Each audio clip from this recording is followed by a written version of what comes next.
Morning everyone, welcome back to my YouTube channel. तो आज की क्लास में हम करेंगे कम्युनिकेशन की फोर्थ क्लास। और हमने पिछली क्लास में किया था 7 C's और 4 S ऑफ कम्युनिकेशन और 5 मोड ऑफ कम्युनिकेशन पर हम आ चुके थे। चलिए पहले हम इनको रिवाइज कर लेते हैं और फिर हम आज के नए टॉपिक को करेंगे स्टार्ट। तो 7 C's ऑफ कम्युनिकेशन है जहाँ पर written as well as oral दोनों एप्लीकेबल हों। जहाँ पर रिटर्न की आवश्यकता हो रिटर्न, जहाँ पर ओरल की आवश्यकता हो वहाँ पर ओरल का यूज हम वहाँ पर करें। तो पहले सी का मतलब होता है कंप्लीटनेस या पूर्णता, यानी कि मैसेज कंप्लीट होना चाहिए। कंसाइजनेस, मैसेज शॉर्ट होना चाहिए। मैसेज बिना बात का बड़ा नहीं होना चाहिए कि हम उसमें ऐसी बातों को भी डाल दें जो हमारे काम की ही नहीं है। नेक्स्ट, कोहेरेंट या सुसंगत लॉजिकल फ्लो बना रहना चाहिए और लॉजिक के साथ शॉर्ट भी होना चाहिए, इतना भी शॉर्ट ना हो कि उसका लॉजिक ही खत्म हो जाए। नेक्स्ट है क्लैरिटी। क्लैरिटी का मतलब होता है मैसेज क्लियर होना चाहिए। कंक्रीटनेस, मैसेज में स्ट्रेंथ बनी रहनी चाहिए। स्ट्रेंथ विद कॉन्फिडेंस होना चाहिए। सॉलिड मैसेज होना चाहिए, फर्जी ना हो।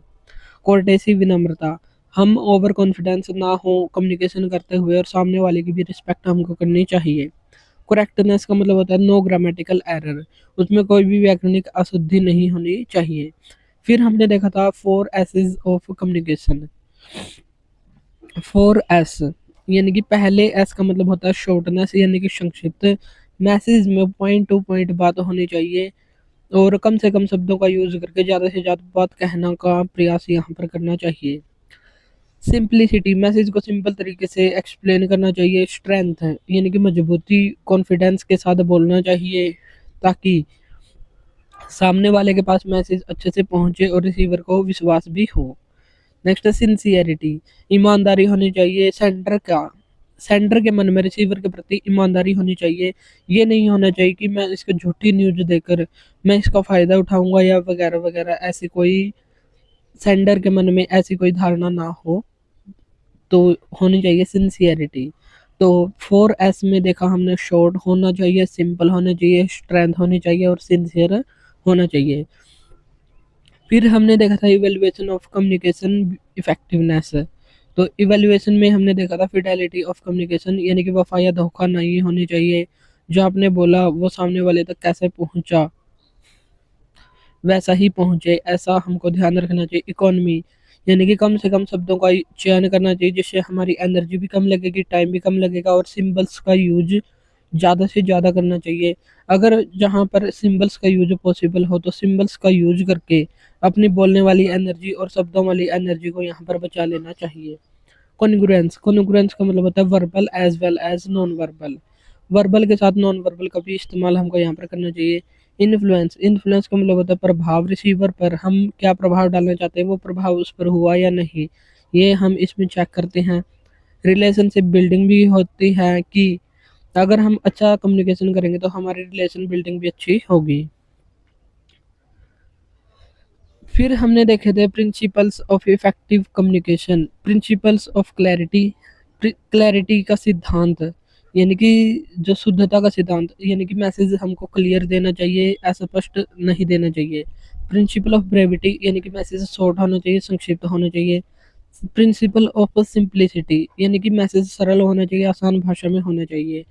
द प्रिंसिपल ऑफ टाइमलाइननेस, यानी कि सही समय पर हमें इंफॉर्मेशन शेयर करनी चाहिए। द प्रिंसिपल ऑफ कंपास, किन किन लोगों को हमको क्या क्या चीज़ बतानी है, किन लोगों के साथ हमको पर्सनल बातें शेयर करनी है, किन के साथ थोड़ा स्पेस बनाकर रखना है। तो ऐसा हमको ध्यान में रखना चाहिए कि कौन से लोग हैं जिनको हमारी पर्सनल बातों का पता हो। द प्रिंसिपल ऑफ इंटीग्रिटी, सभी लेवल पर लोग सिद्धांतों ऑब्जेक्ट्स को कंसिडर करके कम्युनिकेशन करना चाहिए।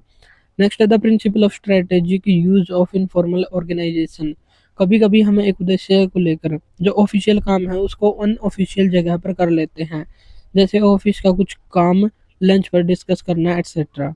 The principle of feedback, feedback अगर इफेक्टिव कम्युनिकेशन करना है तो उसमें फीडबैक जरूर से जरूर होनी चाहिए, तो फीडबैक मोर इम्पोर्टेंट है। द प्रिंसिपल ऑफ अल्टरनेटिवनेस, यानी कि सवाल जवाब, पहले एक सेंडर पूछेगा फिर रिसीवर, फिर सेंडर, फिर रिसीवर, फिर रिसीवर, फिर सेंडर, तो ऐसे कोई बोले और दूसरा सुने, तो ये होता है alternativeness. The principle of language control, सही भाषा का हमको यूज़ करना चाहिए। ये नहीं कि हम पब्लिक प्लेस में गाली गलौज वाले कम्युनिकेशन का यूज़ करें। तो कम्युनिकेशन अच्छा होना चाहिए, सही भाषा का इस्तेमाल हमको वहाँ पर करना चाहिए। फिर हमने देखा था why is effective communication important. Effective communication important क्यों है? डेमोन्स्ट्रेट अंडरस्टैंडिंग, समझने के लिए आवश्यक है। हेल्प्स टू प्रिवेंट कन्फ्लिक्ट, संघर्ष से बचने के लिए। इम्प्रूव्स इंगेजमेंट, इंगेजमेंट को इम्प्रूव करने के लिए कि जैसे हम कोई संचार कर रहे हैं, एक सेंडर है, सेंडर और रिसीवर, रिसीवर सेंडर की बातों को ध्यान से सुने और उनको अपने मन में भी डाले, तो ये होगा इंगेजमेंट। सॉल्व्स प्रॉब्लम्स को सॉल्व करने के लिए और बिल्ड ट्रस्ट को बिल्ड करने के लिए। फिर हमने देखा था कंटेक्स्ट, जैसे फिजिकल कंटेक्स्ट होता है कि हमें कहाँ पर कैसी बातें करनी है, तो ये होता है फिजिकल। टेम्पोरल, टाइम से रिलेटेड होता है। सोशल, साइकोलॉजिकल, यानी कि बैलेंस करना between peoples emotional states and their personal relationship. फिर कल्चरल कॉन्टेक्स्ट, जिसमें वैल्यूज, बिलीव्स, लाइफस्टाइल बेस्ड इत्यादि होते हैं। फिर हमने यहाँ पर क्लास को छोड़ा था the 5 modes of communication. New London group ने कम्युनिकेशन के 5 मोड बताए हैं। विजुअल, लिंग्विस्टिक, स्पेशियल, ओरल और गेस्चरल। मोड का मतलब होता है मीन्स ऑफ कम्युनिकेटिंग, जैसे हम अपना संचार कर रहे हैं वो कैसे कर रहे हैं, बोल कर, लिख कर, कैसे। और मीडियम का मतलब होता है माध्यम, कि हम अपना कम्युनिकेशन कर रहे हैं वो किस माध्यम से कर रहे हैं, ऑनलाइन माध्यम से कर रहे हैं, ऑफलाइन माध्यम से कर रहे हैं, किसी सभा का आयोजन करके कर रहे हैं, या किसी ग्रुप में हम अपने मैसेज को डालकर कम्युनिकेशन कर रहे हैं। तो सबसे पहला है विजुअल। विजुअल का मतलब होता है देखकर, जैसे फोटो, फोटो होती है जो हमारी पिक्चर, केव पेंटिंग्स जो गुफाओं की चित्रकारी होती हैं वो, इमेज एंड करेक्टर्स एटसेट्रा। तो इमेज आते हैं, करेक्टर्स आते हैं, केव पेंटिंग्स, फोटो, ये आते हैं विजुअल में। नेक्स्ट है लिंग्विस्टिक और अल्फाबेटिकल, यानी कि बोलकर। स्पोकन और रिटन टेक्स्ट इसमें होता है, स्पोकन बोला गया और रिटन लिखा हुआ। जैसे पोइट को अपनी फीलिंग्स पहुंचाना हो तो या तो वो बोलेगा या अपनी कविता को एक जगह पर लिख देगा। नेक्स्ट है ओरल। ओरल का मतलब होता है sound, tone of voice in spoken language. जो स्पोकन बोली गई लैंग्वेज में टोन कैसी है, तो ये होती है ओरल। जैसे कभी कभी हम गुस्से में बोलते हैं और कभी कभी हम प्यार से बोलते हैं, लेकिन बोलते तो एक जैसे हैं, तो उस साउंड में, उस टोन में जो इफेक्ट होता है वो होता है ओरल। नेक्स्ट होता है गेस्चरल। गेस्चरल में बॉडी लैंग्वेज होती है, फेस एक्सप्रेशन होते हैं, इंटरेक्शंस यहाँ पर होते हैं। Next spatial. Special time and space होता है, जैसे यहाँ पर टीचर है और ऐसे अगर स्टूडेंट यहाँ पर बैठे हुए हैं तो सभी स्टूडेंट्स, इनमें कोई भी अब बैक बेंचर नहीं रहा, तो टेम्पोरल और स्पेशल होता है। फिजिकल क्लोजनेस इसमें ज़्यादा होती है। अब हम देखेंगे लिसनिंग स्किल। लिसनिंग स्किल क्या होती है? तो 4 पिलर्स ऑफ कम्युनिकेशन में से एक है लिसनिंग। तो 4 पिलर ऑफ कम्युनिकेशन में पहला है स्पीकिंग, यानी कि बोलना, रीडिंग पढ़ना, राइटिंग लिखना, और लिसनिंग ये पहला स्टेप है। तो लिसन करके ही, सुनकर ही हम उसको आसानी से समझ सकते हैं, बोल सकते हैं और लिख सकते हैं और पढ़ सकते हैं। एक होता है हियर, एक होता है लिसन। हियर का मतलब होता है सुनना, बस जैसे कोई बात चल रही है और हम सुन रहे हैं, हमारा उस पर कोई प्रभाव नहीं है, हमारा उसमें कोई ध्यान नहीं है। लेकिन लिसन का मतलब होता है सुनना और समझना। तो सुनने और समझना दोनों एक साथ करने को कहते हैं लिसन। इसमें नीड ऑफ कंसंट्रेशन, ध्यान की आवश्यकता होती है लिसन करने में। और टाइप ऑफ लिसनिंग, लिसनिंग भी आगे कई प्रकार की होती है, जैसे सबसे पहले है डिस्क्रिमिनेटिव। डिस्क्रिमिनेटिव में बेसिक फॉर्म ऑफ लिसनिंग, ये लिसनिंग की आधारभूत फॉर्म है, बेसिक फॉर्म है। अलग अलग साउंड्स के लिए अलग अलग रिएक्ट हम करते हैं, जैसे समय समय पर अलग अलग साउंड होती है तो हमारे रिएक्शन भी अलग अलग होते हैं। जैसे अगर बच्चे के पास नॉन पर्सन है तो अलग बिहेव करेगा, अगर अननोन है तो अलग बिहेव करेगा। जैसे अगर कोई छोटा बच्चा है, अगर उसके घर वाला ही कोई उसको गोद में उठाए तो वो हंसेगा या और कुछ करेगा, यानी कि उसका बिहेव कुछ अलग होगा। अगर वो किसी को नहीं जानता पहचानता, क्या पता उससे वो बच्चा डर जाए या और ज़्यादा खेलने लग जाए, तो उसका बिहेव थोड़ा अलग होगा। तो ये होती है डिस्क्रिमिनेटिव लिसनिंग। नेक्स्ट होता है कॉम्प्रिहेंसिव। कॉम्प्रिहेंसिव का मतलब होता है वर्ड और टोन, एंटायर और एवरीथिंग, सुनना। जैसे हम शब्दों को भी सुने और टोन को भी समझें कि वो कहना क्या चाहता है, कि मजाक में कह रहा है, व्यंग्य में कह रहा है, या सीरियस होकर कह रहा है, तो उसकी टोन को भी समझना। Next level of critical listening, critical listening का ये नेक्स्ट लेवल है।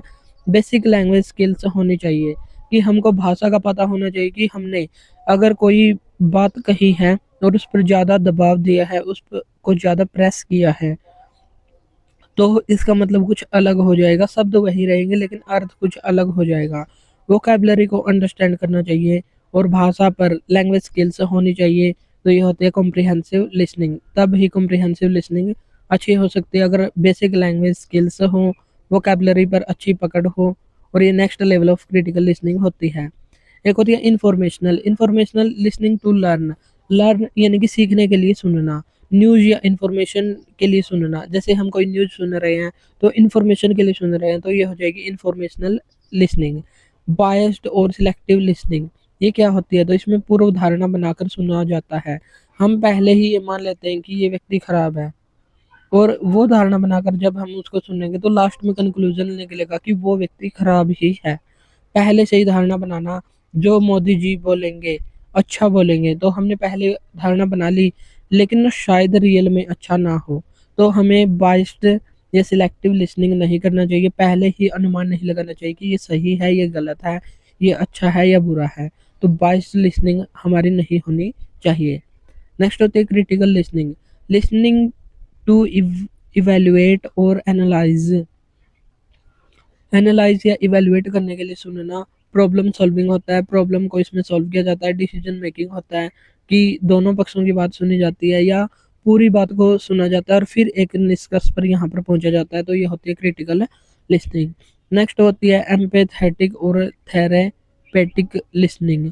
इसमें होता है listening to understand feelings, feelings को अंडरस्टैंड करने के लिए होती है और इमोशंस को अंडरस्टैंड करने के लिए होती है। इसमें नो जजमेंट है, कोई भी जजमेंट इसमें नहीं होती। जैसे अगर कोई हमसे अपनी इमोशनल बातें शेयर कर रहा है और उसको रोना आ रहा है, तो हम उसको गले से लगाएंगे, ये, और उसमें कोई जजमेंट नहीं होगी। तो ये होती है एम्पैथेटिक, सहानुभूतिपूर्ण लिसनिंग ये होती है। नेक्स्ट है डिफेंसिव लिसनिंग, हर चीज में व्यक्ति डिफेंसिव मोड में आ जाता है। तो ये होती है जैसे तुमने मुझे ऐसा कैसे बोला, तो ये होता है डिफेंसिव लिसनिंग। कि अगर कम्युनिकेशन करते हुए कोई ऐसी बात बोल दी और सामने वाले गुस्सा हो जाए, तो गुस्सा होने पर वो आ जाएगा डिफेंसिव मोड में, और तुमने मुझे ऐसा क्यों कहा, तुमने मुझे ऐसा कैसे बोला, तो ऐसे हो सकता है डिफेंसिव लिसनिंग में। नेक्स्ट है 5 stages of critical listening process. जो क्रिटिकल लिसनिंग प्रोसेस है उसके 5 स्टेजेस हैं। सबसे पहला है रिसीविंग, फिर होता है अंडरस्टैंडिंग, फिर होता है रिमेम्बरिंग, फिर होता है इवेल्युएशन, और फिर होता है रिस्पॉन्स। तो रिस्पॉन्स इसमें ज़रूर होगा। पहले हम रिसीव करेंगे, फिर मैसेज को, जैसे हमने मैसेज को रिसीव कर लिया, फिर हम उसको समझेंगे, समझने के बाद हम उसको अपने मन में रिमेम्बरिंग याद करेंगे, फिर हम इवेल्युएशन करेंगे, उसका निष्कर्ष निकालेंगे कि ये बात सही है, ये गलत है, ये सही है, ये गलत है। तो हम लास्ट में एक निष्कर्ष पर पहुंच जाएंगे कि फाइनली ये सही होगा और ये गलत होगा। और रिस्पॉन्स में हम जो हम निष्कर्ष निकाल चुके हैं वही हम रिस्पॉन्स में बताएंगे। तो ये होते हैं क्रिटिकल लिसनिंग प्रोसेस। सबसे खराब श्रोता वो होते हैं जो कुछ नहीं करते बस सुनते हैं। तो ऐसा भी कहा गया कि सबसे खराब श्रोता या सबसे खराब सुनने वाले वो होते हैं जो कुछ नहीं करते बस सुनते हैं, यानी कि ना कोई रिस्पॉन्स करते, ना उसमें इंगेज होते, बस सुनते रहते हैं, और सुनने के बाद उनका रिसीवर और सेंडर से कोई लेना देना नहीं होता। तो वे सबसे खराब श्रोता माने गए हैं। टाइप्स ऑफ कम्युनिकेशन हम करेंगे कल की क्लास में। और types of communication on the basis of purpose and style, जो फॉर्मल और इनफॉर्मल होता है। फिर हम डायरेक्शन बेस पर देखेंगे कम्युनिकेशन के प्रकार, जैसे एक होता है वर्टिकल कम्युनिकेशन, एक होता है हॉरिजॉन्टल कम्युनिकेशन, और एक होता है डायगोनल या क्रॉस वाइज कम्युनिकेशन। तो इन सभी को, और फिर नेक्स्ट देखेंगे on the basis of relationship element, जैसे इंटरपर्सनल और डायडिक द्वैध संचार क्या होता है, इंट्रापर्सनल क्या होता है, ग्रुप कम्युनिकेशन क्या होता है, मास और मीडिएटेड कम्युनिकेशन ये क्या होता है। तो इन तीनों को भी हम नेक्स्ट क्लास में या बाद में देखेंगे। तो यहाँ से हम अपनी क्लास को करेंगे स्टार्ट। तो आज के लिए इतना ही, मिलते हैं नेक्स्ट वीडियो में। Thank you.